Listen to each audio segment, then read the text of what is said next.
وأنا المحب لأهل سنة أحمد أنا غصة في حلق من عاداني. طيب, so I was playing around with this new setup and I finished writing a very important article that is about the Rafidi Shubha, where the Rawafid, they believe they have the upper hand, يعني 100%.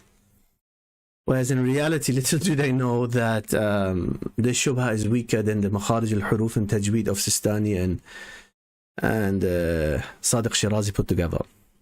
And then I stumbled upon this video, which is exactly about the topic. So let's quickly comment on it. I want to stop here for a second. This is really disturbing. So there's something really disturbing. So let's see what is really disturbing. How the Sunni Muslims always, there with some very rare exceptions, omit the mention of the Al or the family of the Prophet from the formula of Salah, of Salawat. And so they will always say Sallallahu Alaihi Wasallam. So Sunnis say Sallallahu Alaihi Wasallam instead of Sallallahu Alaihi Wasallam. Although many scholars do say this, so both are correct, as the scholars explained. Both are correct. Sheikh 𝗦𝗦𝗕𝗦𝗧 rahimahullah, he often said Sallallahu Alaihi Wasallam very beautifully, very eloquently. Not Sallallahu Alaihi Wasallam. Sheikh Albani as well, Salafi scholars, many. But in either case, either way, both are correct. So let's continue. If they even say that instead of Sallallahu Alaihi Wasallam. And in fact, you'll find many of the Sunni scholars, they'll just do something like Sallallahu Alaihi Wasallam. Oh, one more time. What do they do? In other words, they somehow slur the whole thing. So here he says that some say Sallallahu, he says. Now, this person seems to be an Arabic speaker himself. He's actually a Mu'ammam here, this picture, you see. He's a turban hat, yeah.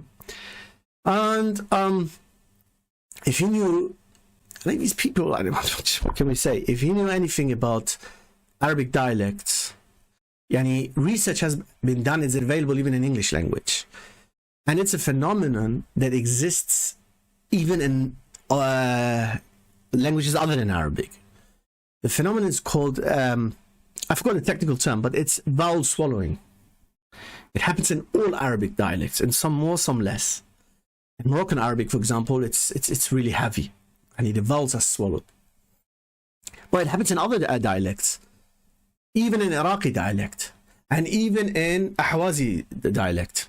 The dialect that in the Ahwaz, the region that is in the political borders of modern day Iran. And that Ahwazi dialect is very close to Basrawi dialect. Yeah, it's very close to that one. And the Shias there, because the majority of people there, although many have become alhamdulillah Sunnis, but the majority of people are Shia there. And they swallow vowels. It happens. For example, I'll give you an example. Fi amanillah. Every Muslim knows what fi amanillah means. The protection of Allah. This is how Muslims should, depart from each other, not Ya Ali Madad. Fi amanillah becomes in the dialect of many of the Shia tribes there. Fi amanillah, fi amanillah, manillah, fi amanillah. Very common in Ahwaz and in parts of Iraq. Fi amanillah, fi amanillah. And it's not ideal, but it has nothing to do with like any evil intention. And it's, at the end of the day, still Arabic. Yet there are scholars who live for decades in Arab countries. Sistani for over 4 decades and over 2 decades under Shia army militia protection. Can't deliver one khutbah in eloquent Arabic. Can't lead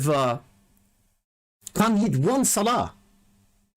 Whether Shirazi or this Sistani or the Shirazi.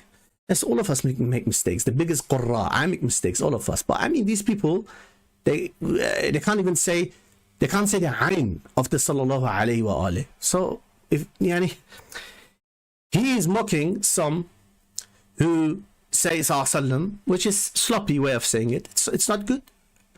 But then he's sitting in a glass house. His people say sallallahu alayhi wa alayhi. Oh, mashallah. Let's continue. وطبعا هذا حظ الشيطان من ألسنتهم. Look how he insults. He says وطبعا هذا حظ الشيطان, he says.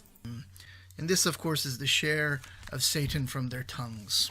The share of Satan is on the tongues of these mu'ammimeen who, after decades of studying the Arabic language, can't manage to learn what 5 years old non-Arab kids in East London, where I am, and a local madrasa can learn.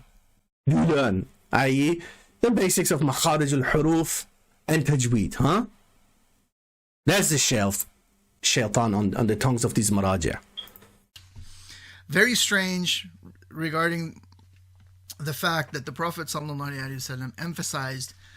Now listen, whenever they say, when the Prophet said, they either distort something sahih, decontextualize it, or something straight out from fabrication. So now listen what he says. That you must mention the al, and that if you don't, this is what is called 𝗧𝗨𝗥𝗏𝗧𝗜𝗢𝗏 Batra. He says the Prophet said, sallallahu alayhi wa alayhi wa sallam, if you send salawat, if you send salam upon the Prophet without mentioning al-al, then this is considered salatul batra, a cut-off salah, a defective salah, a incomplete salah. He said, the Prophet said this. Or the salah which is cut off at the root, as it were, and is therefore qalilul barakah, if any. So look, he says the Prophet said this, right? Now where did he got this from, that the Prophet said this? So there is this hadith, it's circulated on the net in Arabic language, in Persian, and to an extent in English as well. I found it. So is this hadith which goes like this: قال رسول الله صلى الله عليه وآله وسلم لا تصلوا علي الصلاة البتراء. قالوا وما الصلاة البتراء؟ وما صلاة البتراء? The narration says, the Prophet says to the Sahaba, do not pray upon me an incomplete salah, a cut-off salah, an defective salah. قالوا, the Sahaba said, وما الصلاة البتراء? And what is this Salat al-Batra? Ya Rasulullah sallallahu alayhi wa alayhi wa sallam. And then the Prophet allegedly said, قال تقولون اللهم صل على محمد وتمسكون بل. He said, when you say اللهم صل على Muhammad and then you stop, بل قولوا, rather say اللهم صل على محمد وعلى آل محمد. Now, this is so widespread, in the conscience of the 12ers, the masakeen, the masses, they think they have the upper hand. It's a sealed deal, khalas, final cut. Sunnis, these masakeen Sunnis, they, you know, these Sunni al-Sunnah jama'at, they recite incomplete salawat. Well, and it's in Sunni sources, they say. Now, you know what source they quote? In 99% of the cases, they quote 𝗧𝗨𝗥𝗓𝗦𝗧𝗜𝗢𝗏. You know who wrote this book? This book was written by Ibn Hajar al-Haytami al-Shafi'i. Ibn Hajar al-Haytami al-Shafi'i. And it's a book in refutation of the Rafida. In fact, the full title of the book is 𝗧𝗨𝗥𝗓𝗦𝗧𝗜𝗢𝗏 عَلَى أَهْلِ الرَّفْضِ.